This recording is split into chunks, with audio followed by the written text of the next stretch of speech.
I was born into a house that was already heavy with secrets.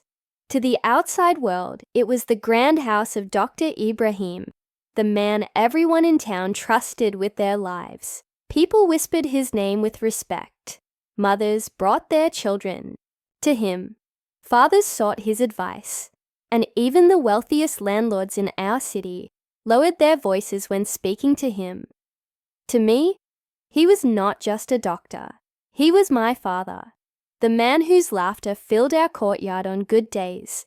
The man who would place his hand on my head after long hours at the hospital. My earliest memories are of his warm eyes and the smell of medicine clinging to his clothes when he carried me into his study at night. But my father's house was not a safe house. Behind the thick carved doors and polished floors, shadows walked freely. Some wore the faces of relatives.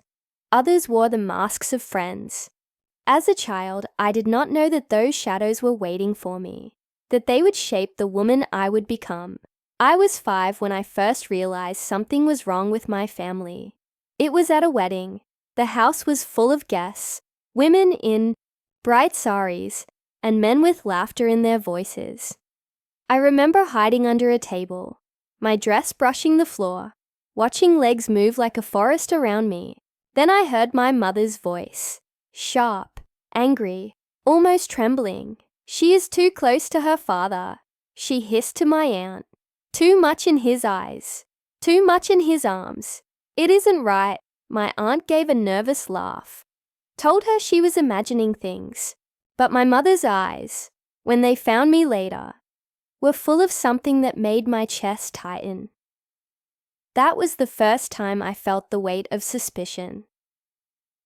Growing up, I learned to divide my life in two. There was the outside life, the laughter, the respect of neighbors, the pride of being Dr. Ibrahim's daughter. And there was the inside life, the whispers, the sudden slaps from my mother when no one was watching, the way her eyes narrowed every time my father pulled me onto his lap to ask about my studies. I loved my father more than anyone else in the world. He was my shelter. He never raised his hand at me, never spoke cruelly. When he smiled at me, I felt like I existed. But the more I clung to him, the more my mother began to hate me. She was not alone. My brothers joined her little by little. At first, it was small, teasing me for being the favorite, mocking me when father took me to the market with him. But soon, their mocking turned sharper, meaner. "You think you are special," one of them spat when I was barely 10. "But you are nothing. When Baba is gone, you will see what you are." At 10, I did not understand what they meant, but their words carved into me, like small knives waiting to grow into swords. By the time I turned 13, I had learned to read not just books, but faces. Every glance carried meaning. My mother's eyes followed me like a hawk.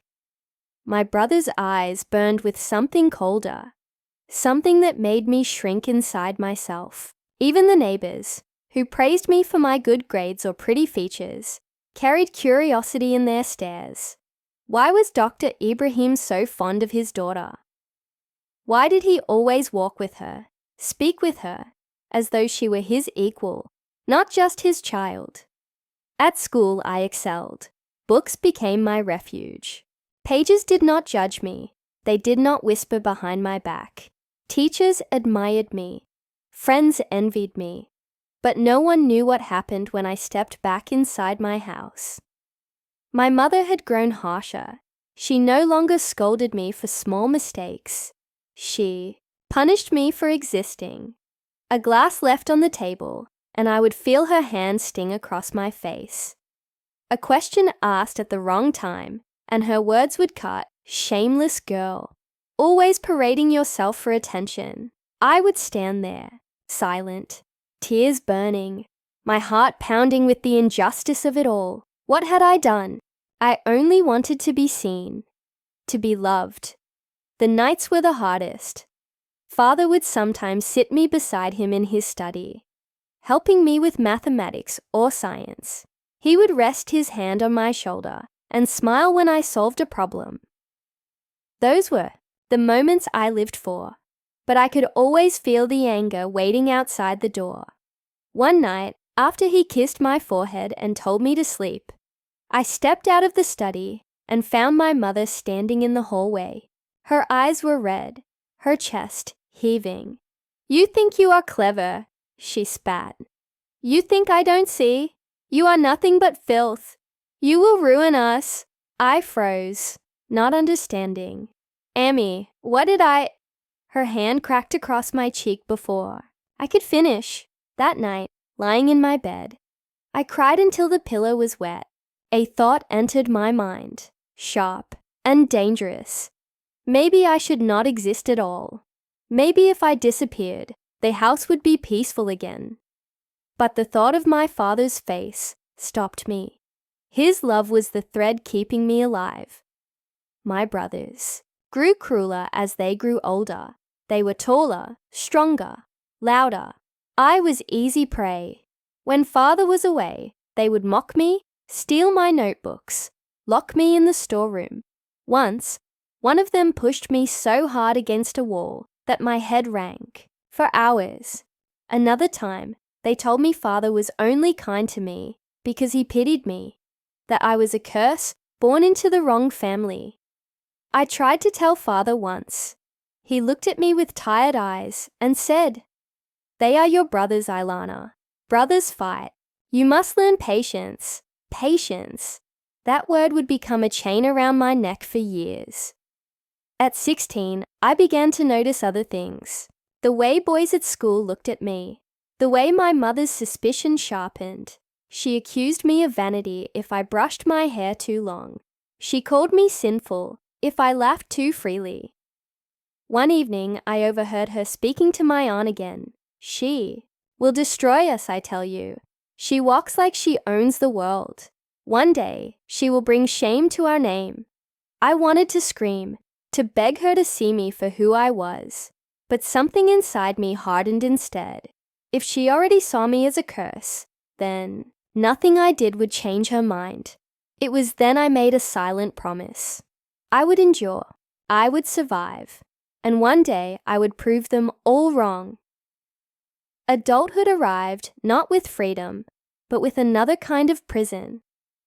At 18, while my classmates dreamed of universities and careers, my mother began whispering about proposals. I wasn't ready. My heart still clung to the world of books, to the idea of becoming something more, but in our house, my dreams had no place. A man came, well off, educated, from a good family. His name was Fahad. He was 10 years older than me, serious and quiet. My mother praised his background as if she had found a treasure. My father hesitated.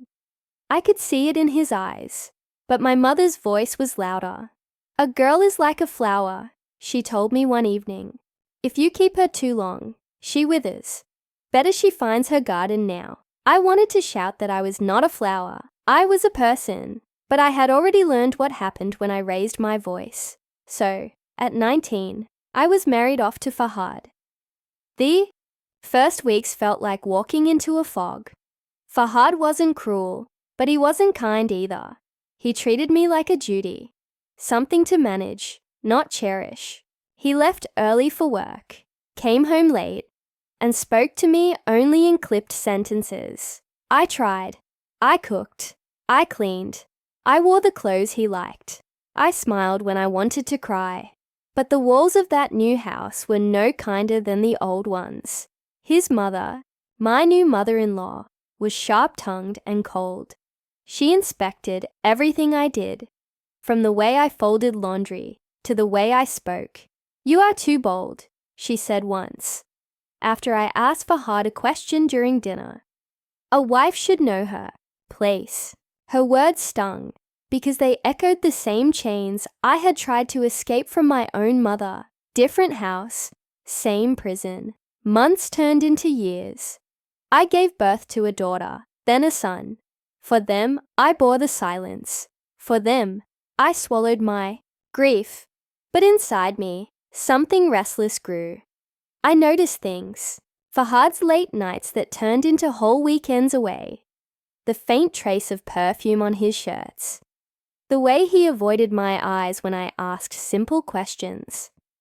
I told myself not to assume, not to believe the whispers, but the truth has a way of clawing its way into the light. One evening, when he left his phone on the table, a message lit up the screen. A woman's name. Words too intimate to ignore. My hands trembled as I read. My chest felt like it was breaking open. When I confronted him, he didn't deny it. He only looked at me with tired annoyance. "You're not enough, Ailana," he said flatly. "You never were." Those words carved into me, deeper than any slapper insult ever had. But betrayal didn't stop there. When my father passed away, I thought at least I would inherit a piece of the love he had left behind. But at the will reading, my brother's eyes gleamed with greed.